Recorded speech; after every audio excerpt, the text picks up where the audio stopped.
Hey. What up, fam? How y'all doing today? Everybody good. Everybody good. Everybody's good.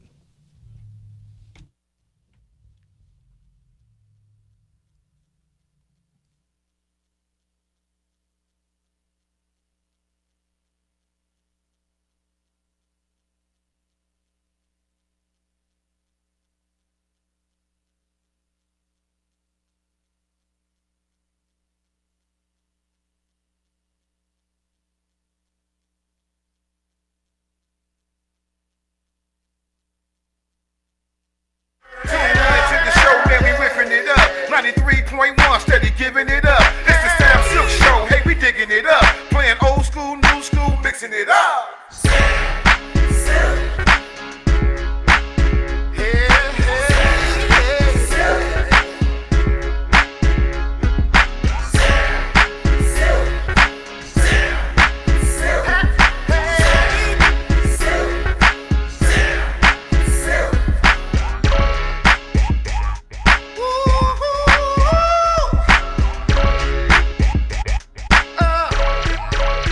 What's up? Nate Ford, how you doing? My brother Nate, Uniband, he also sells cars. I just saw that he just tuned in. So what's up, Nate?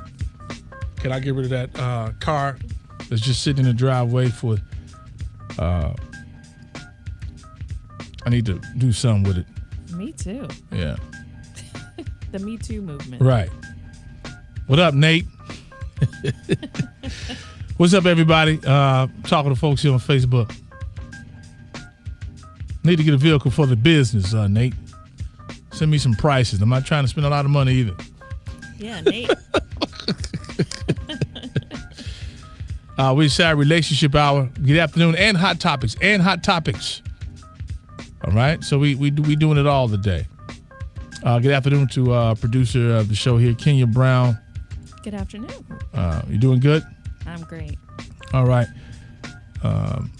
We'll come back to Oprah. But that's one of the things we will be talking about. Oprah, word is it that she's actually having a conversation to run 2020 Got my vote. president. She got my vote. Jatina, how you doing? How you doing? All right. Oh, hey, Nate, you the finance man? You the finance man. We really gonna talk. All right, Nate. Yeah. Everybody needs a good finance. We need a Sylk chicken and fish van. So I can stop carrying stuff in my car. You're going to do the rap van with like... Yeah, we got to do it right. Absolutely. So you can have people hungry with fish and chicken on your van. That's right. That's right. Take that. All right, so we'll jump off with today's relationship hour. What is she talking about today? Okay. Dear Sam, me and my husband had an awesome relationship until our daughter came along. Mm-hmm.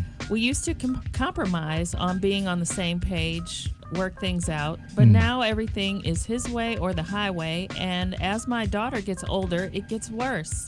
My daughter is 10 years old, and I have certain rules in which my husband doesn't believe in. However, my daughter is learning to play off the two sides to get her way. A friend of mine told me you don't get to have a husband and kids, but I just want it to be me and my husband against her. Can you help? The problem I have is the word against. Right. You want to be on the same page, not against. Right. So y'all need to have this conversation up first. I mean, because I want to know, what is it that you have a problem with? She's 10, and daddy is always going to look out for his little girl. Like, I don't remember ever, like, putting a belt on Latifah. Well, that's good. Why? She did bad things, too. Well, I don't think daddies are supposed to spank their daughters. Whatever. My daddy never spanked me. And then, you know, because... I turned out good. Huh? Kinda. You kind of. Did your mama spank you? Yes. And I ain't gonna lie, I did get upset when Latifah got spanked by her mama. That kid. Hey, all you gotta do is give her one to get a yell. Right. That's how you do my daughter. Latifah! and then I was good. Yes. Then I was good. We don't like to hear daddy yell at us. Yeah. Absolutely. Now the boys, I kicked their ass. Yeah. Sorry, guys. But anyway, at least daddy is involved. But like I was saying earlier, I told the story how a friend of mine, they got a divorce all because he said it was the reason because of the child, that the baby was once they had their child. Yes. That the baby was in the way, sleeping in the bed, baby this, baby that, baby this, baby that, as if like he didn't make the baby, he didn't participate. Yeah. So he felt some type of way, like this is my child too. Right. And they later on got a divorce. That's rough. Because they grew further apart once the baby. You would think people grow closer when they have a child. But let's talk about being on the same page. Like what? Give me an example. I think that, you know, what could happen, what could be happening here is that, you know, the father sees a little bit of jealousy because she used the word against. Yeah. So maybe he's being protective as a father and overcompensating for the girl, for the daughter. Yeah, because like she said, they were fine before they got married. Right. I mean, before the baby came. So she might have some animosity that she's not, you know, quite in check with, that the father's just kind of overcompensating. Have you ever gotten a disagreement with your husband or your child's father on the way, your view on raising a child? Yes. And the child, like, what was it about? Well, my husband's he's a stickler on organics. Mm-hmm. Everything in my house, whether it's a sweetener, fruit, everything that my son eats usually is organic. But I don't feel that there's a problem, you know, with the French fry from time to time, or, you know, a piece of fruit that might not be on the Dirty Dozen, but he's like very, very much a stickler on that. So, you know, he kind of falls out with everybody about that, about his son. It's like, my son. It's not gonna need. I remember my mom and daddy got into it over my sister wearing pants. Oh. Yeah, we was religious. Yeah. And girls shouldn't wear pants. Man, that was crazy. And then my mama said, and you know, pants ain't gonna send her to hell. It's cold outside. Right? It's cold outside. That's when people went to churches, they had you in bondage. And my fault, she's not, I'm saved. I was like, this dude is tripping. It's cold as hell. It's like it was last week. Yes. And you gonna wear a damn skirt and some leg warmers? We having a heat wave right now at like 30-some degrees. Yeah, I take it. And that was the end of their marriage too, right? Because I had to go. Never mind, we talk about that another time. But anyway, yeah, I mean, parents can have this, you know. They can get to an argument because of the kid. I want the kid to play baseball, to play football. Like some mothers don't want their sons to play football. Absolutely. And then they're like, he gonna play football. He need to toughen up. He play football. Let him play football. Boy, let him play football. Let him play football. I don't want that. I don't want something might happen to him. He'll never walk again. That boy gonna be all right. That boy gonna be good. It don't happen to that boy.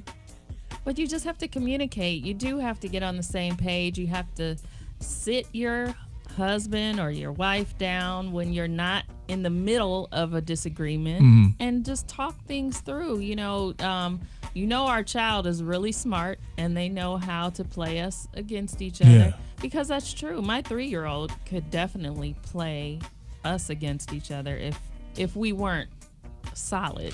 Yeah, but and guess what? You have to do, for you young parents, I think that if mama told the child something or the daddy, whoever parent told them something before you came home, you should rock with them. Yes, right. Until y'all have a side conversation. Cause like JB will pull out, hey, daddy, I want to go ahead and get one of these fruit snacks. Yeah. Like. No, your mama already said no. I said, what your mama said? Oh, okay. So he already know. Like, oh, dude, it's like that. You trying to pull one of them. Right. And they'll try to pull that. Yeah. Dad, just in this situation, Dad just has to be a little bit more aware that, hey, at 10 years old, you're pretty smart. And you can, you know, get some stuff going on. It's like, I know Dad was going to let me go with my friends. but Mom is not. So Mom ain't going. I'm going to ask Daddy first. So have you guys ever had a dispute over raising your child? Mama wanted this way, Daddy wanted that way. We're taking your calls to 888-409-0931, 888-409-0931. Comments coming in. What you got, Kenya? Okay. Zach said, when you do that, never mind. That's a different comment for us. Okay. Isa says, sounds like she may be jealous of her daughter, sadly. Mm-hmm. I agree. And Jatina said, against, what type of family is this? That is a child. Yeah, she using the word against mean like, it's like you sound like you want to fight. Like, we're against you. They got it hemmed up in the corner. You know, it's very difficult to be in a relationship and, you know, everything is going a certain way and then all of a sudden there's this little person that you have to mediate between, because my husband and I were together for like 17 years before we had a child. So him and I, y'all should know that by now. This is how it is. Right. We had our relationship down pat, and then you get this other small person that comes in. I'ma tell these. I'ma run this. He runs it. He runs the house. Show them what's up. Yes, you know. Welcome to the show. Hello. Good afternoon. Do not ever allow yourself to be a sucker for the emotional manipulation of a child on any given matter more than once. Do not ever let that happen. They're gonna get you because they can always rely on you thinking maybe they didn't know, maybe they can't quite understand yet, or maybe they didn't see what they were doing in the first place. But do not ever be a sucker for the emotional manipulation of a child more than once on any given matter. Reevaluate the productive value of the rules that she's setting for the child. Make sure her husband takes a good look at him and sees if he understands productive value of the rules that she's setting for the child, and then sit down and have a conversation with them about being a sucker. Don't be a sucker. Because kids will play you. They know exactly how and what they're doing. They can get you, man. Yeah. And daughters will get you. I got two. Yeah. They get me sometimes. They get you. But they never get me twice on any given matter. And there's usually a penalty if they get me that one time and I realize it. Don't let that go. Don't do it. There's a penalty on the play. On the play, guys. Leave that, Black. For real. Leave that. All right, bro. One time. I'm about to go consume some of your products over on near the corner of Lee and Scottsdale. All right, bro. Appreciate you. All right, later. Take care. All right. So yeah. Yeah, he says maybe once, but kids will try to play like, I got him. And what you said was like the biggest thing. If one person says, this is the rule, no cookies or whatever it is, right, you got to do your homework first, then I don't think the other person should come in and intervene in front of the child. Right. Oh, and you never do that. Right. You never do that one. Don't ever, ever, ever do that one. Like for example, I'll say JB is not going to a bad.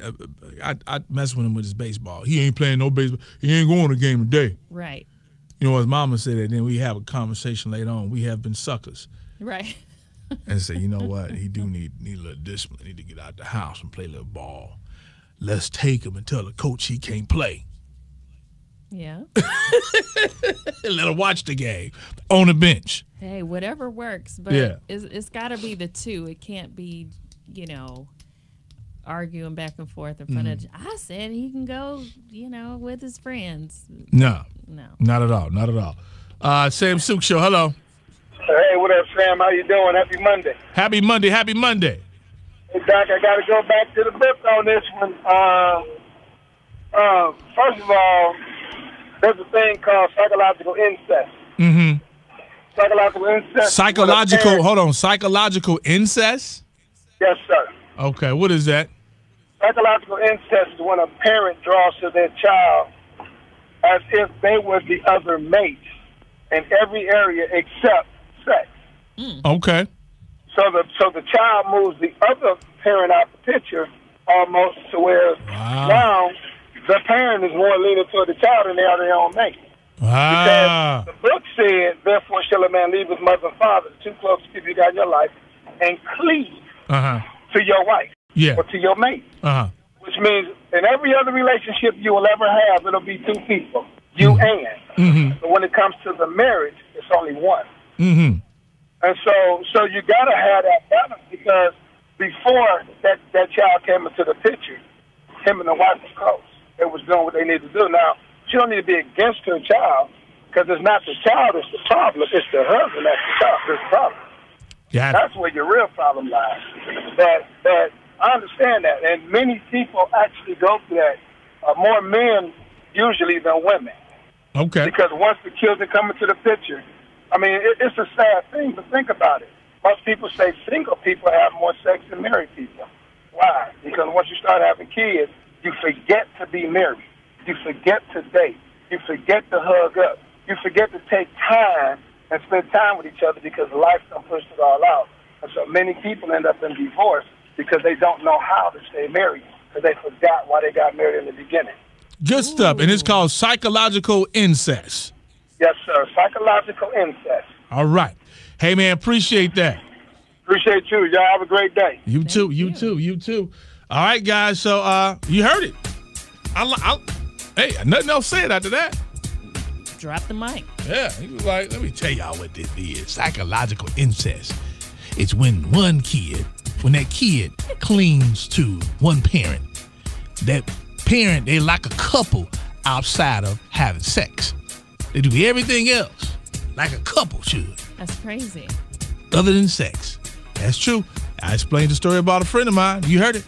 Hey, guys, thanks for rocking out and watching us live here on Facebook. We got more coming up on the Sam Sylk Show. Ain't nobody high.